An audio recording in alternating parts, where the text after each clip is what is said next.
Assalamualaikum warahmatullahi wabarakatuh.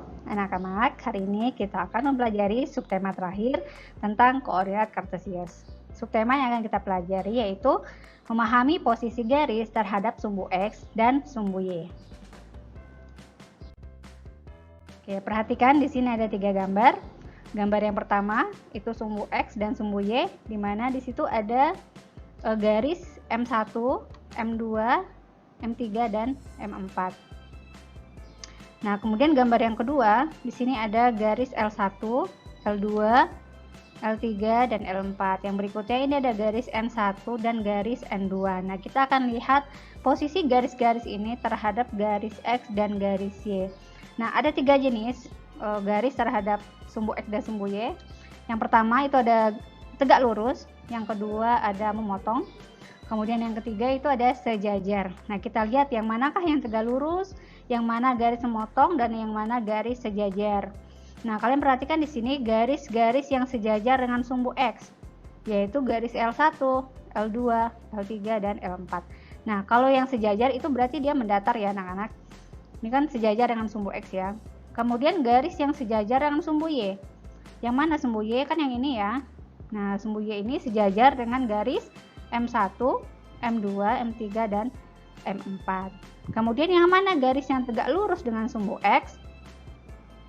Itu ada M1 nih ya. M1 ini tegak lurus terhadap sumbu X. Jadi sumbu X-nya mendatar, sedangkan garis M1, M2, M3, M4-nya ini dia lurus. Jadi dia posisinya adalah tegak lurus. Kemudian yang keempat, garis-garis yang tegak lurus dengan sumbu Y. Nah, garis yang tegak lurus terhadap sumbu Y itu yang ini. Ya, L1, L2, L3, L4. Dia tegak lurus dengan sumbu Y, tapi sejajar dengan sumbu X. Kemudian yang terakhir, garis memotong. Seperti apa garis memotong? Kalian perhatikan di sini garis N1. Kemudian garis N2. Nah, ini memotong sumbu X sekaligus memotong sumbu Y. Kalian perhatikan di sini. Nah, letak perpotongannya berada di sini ya. Oke, kita lanjut.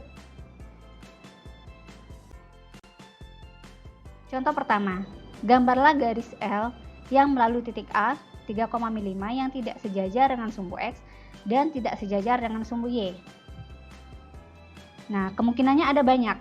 Ibu buat salah satunya seperti ini, di mana garis L ini dia melalui titik A, yaitu 3,5. Nah, bisa juga seperti ini.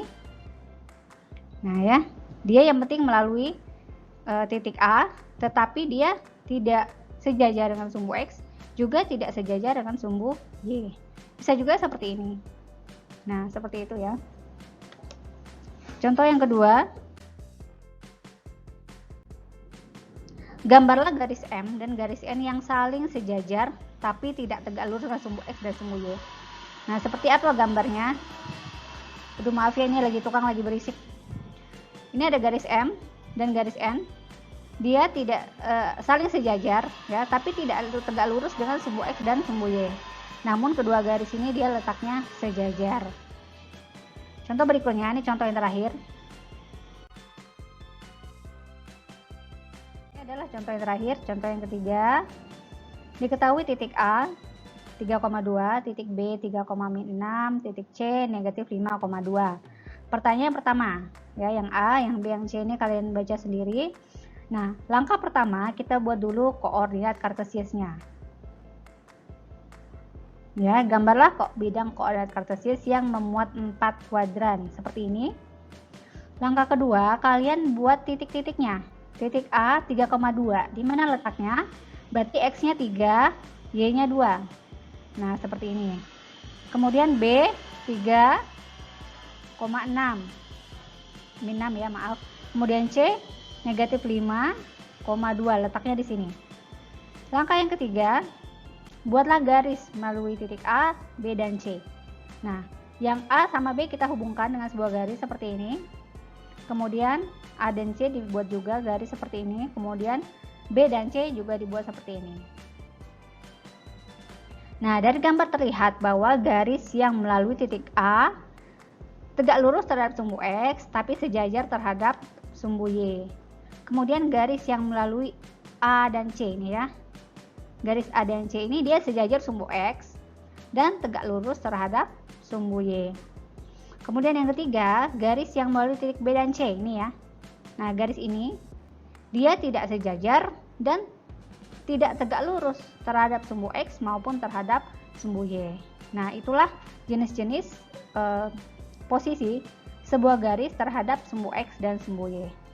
Nah, untuk soal ini adalah tugas ketiga di bab yang kedua. Jadi tiap bab memang Ibu buat 3 jenis soal ya anak-anak. Pertanyaannya gampang sekali ya. Silakan catat contoh soal 1, contoh soal 2, dan contoh soal 3 di buku catatan kalian. Dan beri nama di kertas tersebut. Kemudian difoto dan dikirim melalui email yang ada di sini ya. Nah, sekian itu saja pelajaran hari ini. Terima kasih, semoga bermanfaat. Assalamualaikum warahmatullahi wabarakatuh.